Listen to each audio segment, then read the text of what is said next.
So, Anne, lovely to be here in your studio. It's Welcome. very exciting to see behind the scenes.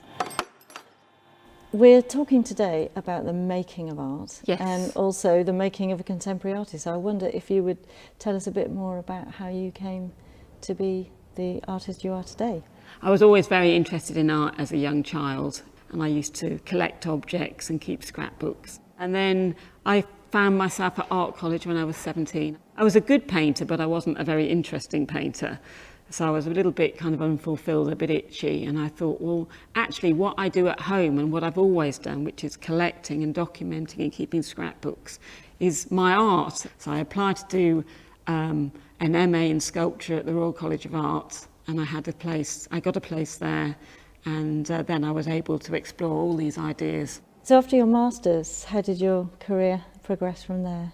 I left the Royal College of Art and Paul Smith bought all of my final degree shows, so that was a great start to my career. And then I went on and had a couple of solo shows with galleries, and at the time there were, say, only 30 galleries, and it wasn't like today. You couldn't get yourself on Instagram, you couldn't present your work in any other form unless you were anointed by one of the key galleries, which I wasn't. So I thought, well, I'm just going to have to do it on my own. They'll have to come to me. At the time, I had very little money, but I had a lot of passion and a lot of energy. And I squatted buildings with my friends, fellow artists. So we were able to find derelict buildings in King's Cross, Clerkenwell, Islington, factories that had been abandoned. And we found an amazing building in Clerkenwell. I remember we were going into Clerkenwell, specifically looking for a building for us to use as a studio, and seeing this notice on this amazing building. It was huge. Yeah. And it said, if anyone can think of anything to do with this building, call this number. It was an insurance company that owned it. We invited them down for a glass of wine and said, look, we'll look after your building. We can't pay any rent, but we'll prevent it from being squatted by anyone else. And these creative collaborations, they often work so well, don't they? Absolutely. So it was very supportive. There were 8 artists and we moved from studio to studio, squat to squat. A lot of the artists there went on to become very successful because, of course, we didn't have to pay rent. We could focus on our practice all day long, and we had no other considerations. And we all fed off each other as well. It was a very creative environment. And then did you work internationally, did you say? When I was working in the squats, I was working with a lot of found materials, and there was an exhibition at the Museum of Mankind by Edoardo Palozzi. He curated this exhibition called Lost Magic Kingdoms, and it was a real eye-opener for me because he collected all these interesting objects made mainly by African children that had no access to manufactured toys, who were making their own toys from scrap materials, from waste materials. And I thought they were amazing. Well, they are amazing. They're very ingenious, aren't they? Yes, and I thought I have to go to the place where these are made and explore this a little bit more. So I went to the Commonwealth Institute, and every year they have a scholarships system whereby they choose a different artist from a different Commonwealth country, and you all do a swap. So someone from Canada will go to New Zealand, someone from India will go to... And my choice was to go from England, obviously, to Southern Africa, to Zimbabwe. I set myself up in a studio out in the bush in a little town called Tenganengi and made sculptures. And part of the scholarship was that I had to photograph and record all kinds of recycled objects made from recycled materials for an exhibition at the Commonwealth Institute. And I also had to have an exhibition of my work in Zimbabwe, in Harare. So I worked towards an exhibition in Harare, and I documented all these amazing artworks that I came across. But you've got this theme running through your work, which is the notion of using found materials, haven't you? I can see there's a real thread there. It sounds like it's really evolved. You work with other people in the studio, don't you? Yes. I can hear there's people moving around. It's a busy studio. That's right. So when we're really busy, there's 10 of us here. And when it's a little bit quieter, there's always 2 other people here. But I always have Mondays and Tuesdays to myself because I need time to think and work out ideas, and I can't do that with other people around and with any distractions. So, and then when I've worked out the ideas and what we're going to be working on, Wednesday, Thursday and Friday, it's full on, everybody comes in. And it's kind of important because the other people that help here are artists as well, and and they need time to do that, to practice their own art as well in their studios. So. And the various techniques that go into your work must mean that there's an awful lot of different skill sets required. Yes, and obviously it's important that I also have those skills, because it's really hard to convey to someone exactly how you want it doing unless you know how to do it yourself. So that's always evolving as well. So yes, most of the people that come here weld, or I've sent them on welding courses. And you can really see how you fashioned these, what would be seen presumably as just everyday objects, into things that are really beautiful, enticing, three-dimensional, very interesting to look all around, and you can see how something like that would find its place in a private home. So as you were talking, I was struck by the connections that you're making with collectors. Is there a strategic way in which you cultivate such connections, do you think? I think it's come about by default, because I was self-sufficient. As I mentioned, I was working in squats, putting on my own exhibitions. So the people you came into contact with were the people that were collecting your work. They'd come into the squat, you'd meet them, shake hands, they'd buy a piece of work, or they wouldn't, but more often than not they did. And so, and those people are still buying pieces from me now. So there's been a kind of an ongoing kind of connection with those people.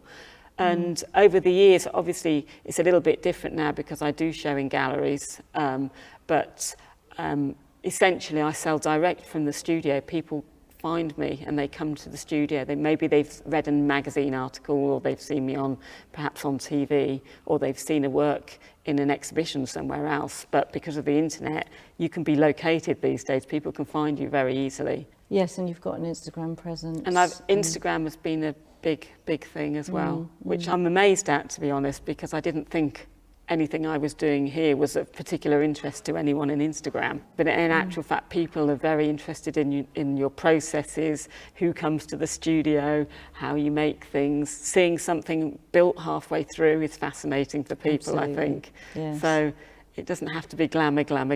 No, I totally agree. I think meeting the artist, hearing the stories that you tell so eloquently is a very important part. We have, like, international kind of clients. They don't fly over to England to come and see my work, but while they're here they'll make an appointment. And basically I'm setting up the studio now in quite a different way, and I've purchased the studio next door, and that's going to be the workspace.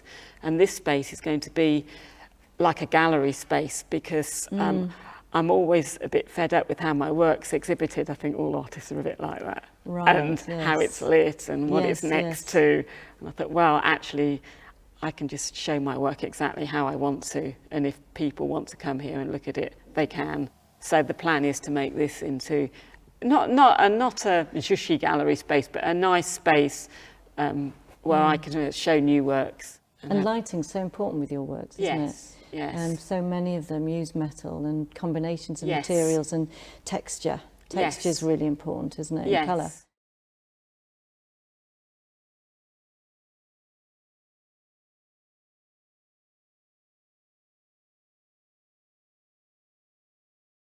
Now you've told us a bit about your training. It actually all comes together in your work, doesn't it? You've got so many elements. You've got the buttons, the way in which you stitch tin cans. Could you tell us a bit more about your processes?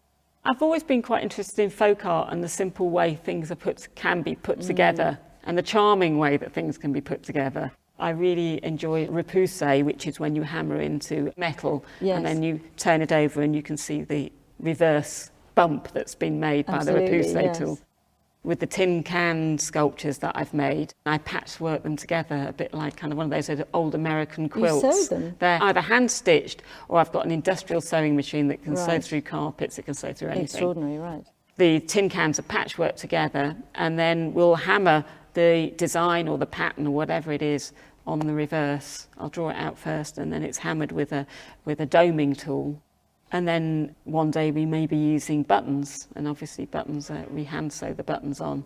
And it's actually quite skilled sewing lots of buttons on. So there's I have people come in and help me sew buttons on the border, but although I always sew the buttons on the face and do the details. Yes. And other materials that I've used is obviously the welding we've spoken about, but we have to hammer all the spoons and shape the spoons. Some of them are softer than others, so you have to use different types of hammers. I imagine there's a huge amount of experimentation when you get a new idea to see what will work. Yes, and everyone said, oh, it must be amazing experimenting, but I actually find it really frustrating. I just want to crack the idea and get on with it, Exactly. and it's really frustrating when you can't. We've got this work in front of us Yes. here, and I can immediately see now that you've been talking about collecting and found objects. One of the things that always intrigued me about your work is the use of the cutlery here, which you may not immediately see is cutlery. So I like to tell stories with materials because all our objects come saturated with cultural meaning. Absolutely. So they all have a story to tell, a history. They might have been manufactured somewhere interesting. They might have belonged to somebody interesting. They may be a colour that evokes a story or a memory. So I like to explore the essence of materials. And so this piece came about, I spent a lot of time in Amsterdam in the museums, and I love the Dutch still lives of the 16th, 17th and 18th centuries. And of course, they're not just still lives, they're memento mori. They're painted to remind you that one day you will die, and all the objects in the painting have a symbolism. So you have the flowers to show you the passing of time, and you might have a laid table to show you the pleasures of life. And I was looking at the painting, I was thinking, how interesting, because the only thing that would actually be surviving in that picture would be the cutlery in this day and age. Oh, fascinating. And then I also thought, how could I make a contemporary version of this? How could I make a memento mori with flowers? And I thought, well, if I pulled everything out of that painting, like the knives and the forks, the cutlery, the goblets, and reimagined them as a bouquet in 3 dimensions. Right. That's how it came about. So it's quite a convoluted story. That's fantastic. And then I came back to the studio, and because I collect objects, it was a big kind of pile of spoons, and I just thought, they've kind of fallen almost like petals. So I thought, well, if they're like petals, they're possibly going to make great flowers as well. And then I couldn't make it because I couldn't weld. Right. So you develop your techniques. Yeah, so I have a lot of ideas and I can't make them because I don't have the ability to make them, or it takes me years to kind of master the art of the craft, basically. So I took myself off on welding lessons, where they told me that you couldn't weld cutlery because obviously, and I thought, well, I probably can. But actually, technically, you shouldn't be able to, because they're made from all different types of metal. And if you're welding, it should be steel. And if you're building a bridge, obviously that's important. But if you're making a sculpture, as long as it hangs it together, it's, it doesn't have to be so structurally sound. But when I came to make the pieces, steel spoons you weld together, but the softer spoons which make up the roses, for example, they have to be soldered because often they're silver, they're soft, they're silver. And then other spoons from softer metals, say bronze, have to be brazed. So there's lots of different kind of ways of joining metals. And lots of technical vocabulary and technical skills that you may not even have thought of. So an ordinary person looking at something like this, I'm sure, doesn't really understand quite how many processes are involved. You wouldn't, and you probably wouldn't even think about it. You just take it for granted. It's just a given. But welding is fantastic. It's just like a giant glue gun, and you can build big, strong things really fast.